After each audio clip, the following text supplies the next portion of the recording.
बिस्मिल्लाहिर्रहमानिर्रहीम अस्सलामुअलैकुम। Welcome to student physics.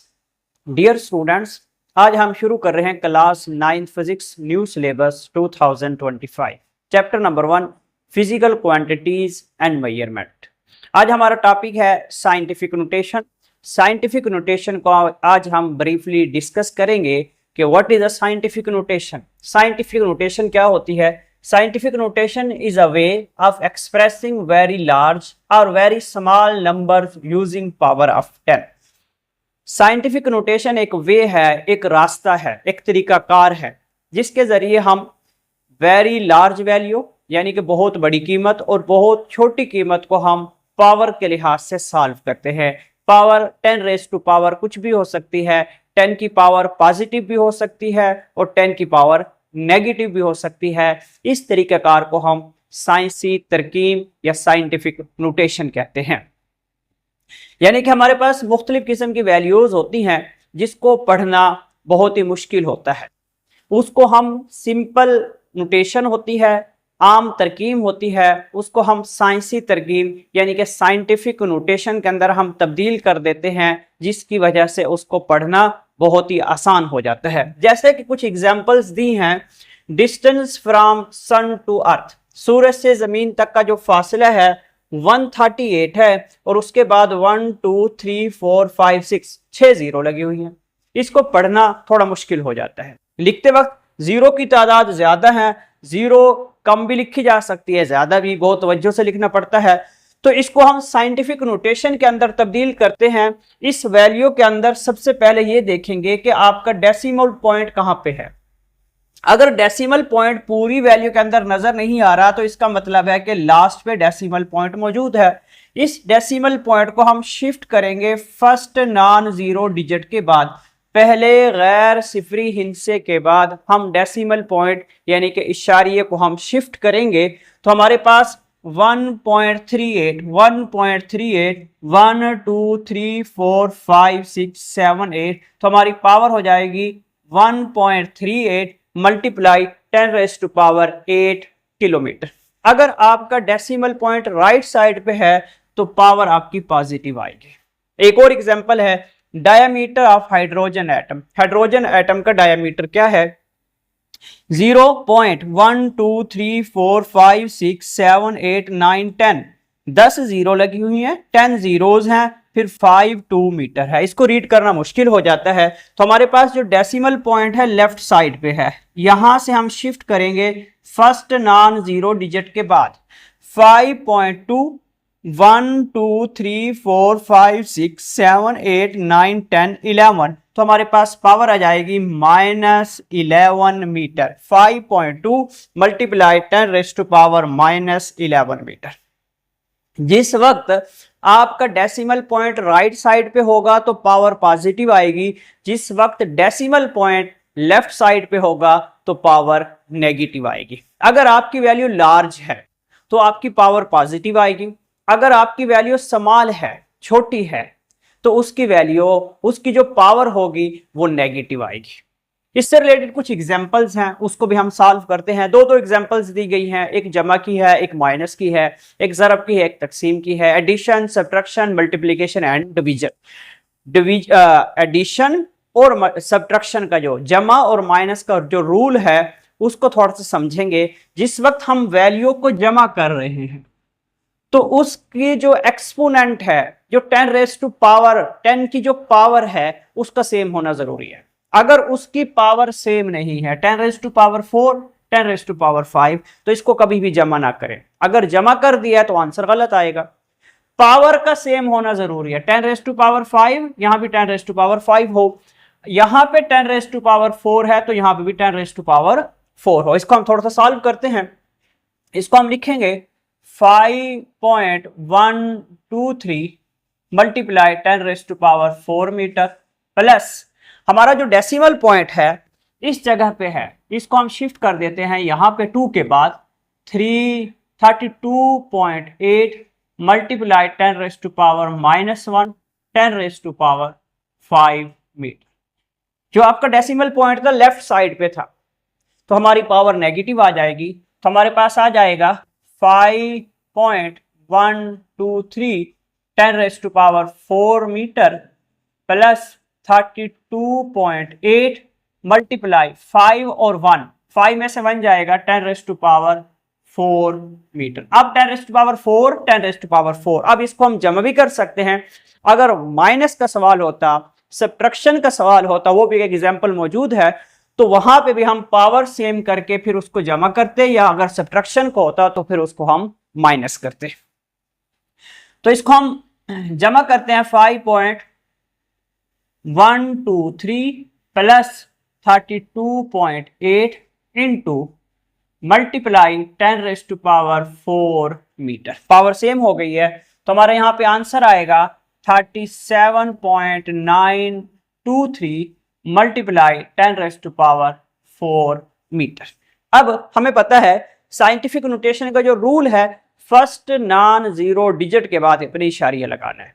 First non zero digit, पहला गैर सिफरी हिंसे के बाद डेसिमल पॉइंट होना चाहिए। आपका जो डेसिमल पॉइंट है यहाँ पे होना चाहिए, इसको हम यहाँ पे शिफ्ट करेंगे, राइट साइड पे पॉइंट मौजूद है 3.7923 multiply 10⁻⁴ 10⁻⁴ metre.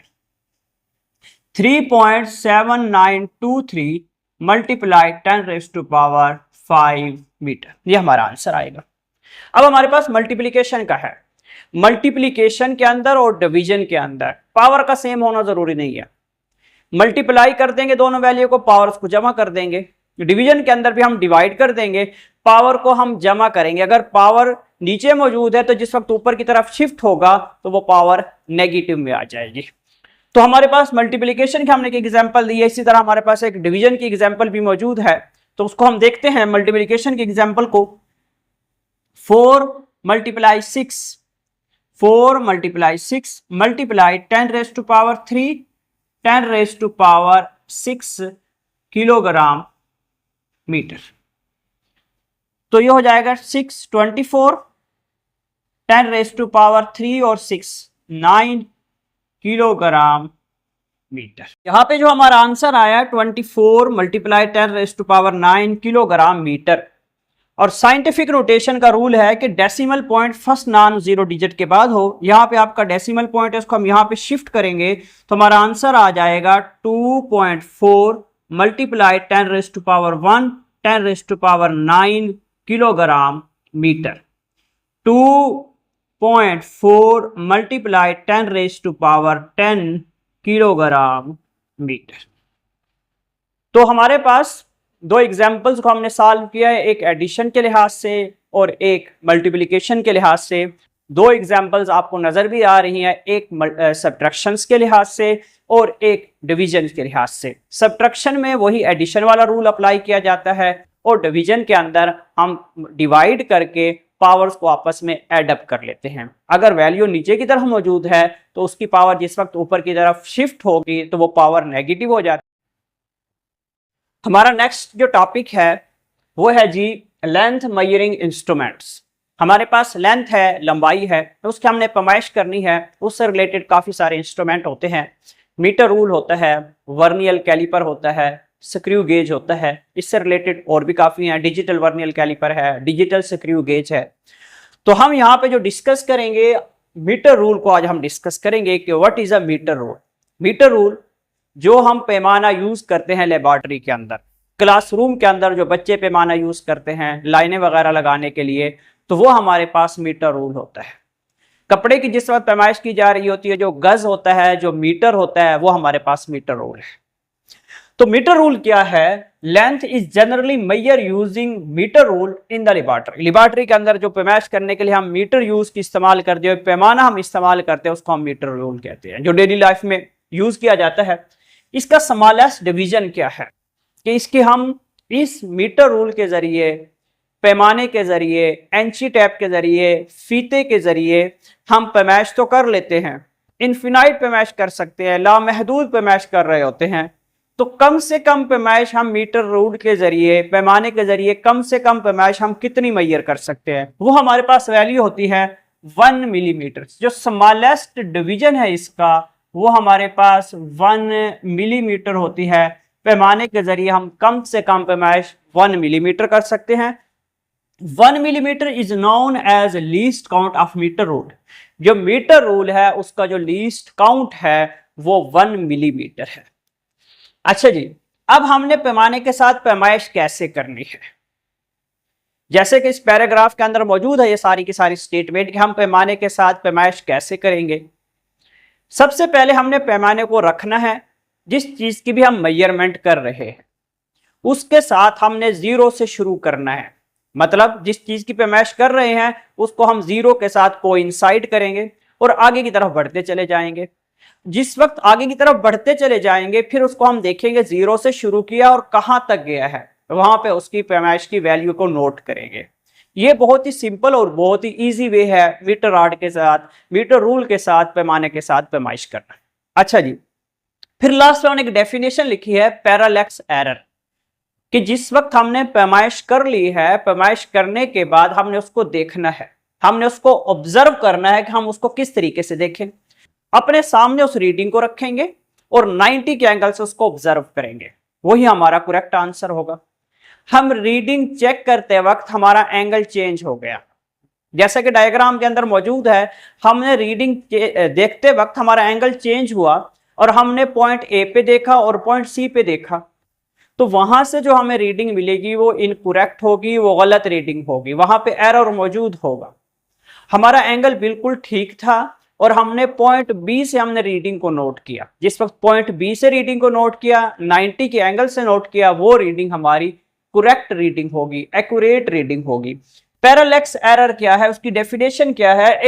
If the metre ruler is read from an angle, हमने एक एंगल के साथ मीटर रूलर को रीड किया, such as from point A or C, हमने पॉइंट ए और पॉइंट सी से देखा, the object will appear to be different length, और ऑब्जेक्ट के ऊपर डिफरेंट लेंथ आ गई, कम भी हो सकती है, ज्यादा भी हो सकती है, this known as parallax error. तो इस एरर को हम पैरालैक्स एरर कहेंगे। नेक्स्ट टॉपिक हमारा इंशाल्लाह वर्नियर कैलिपर से रिलेटेड होगा, हमारे साथ जुड़े रहिए। नेक्स्ट लेक्चर में मिलते हैं इंशाल्लाह। अल्लाह हाफिज।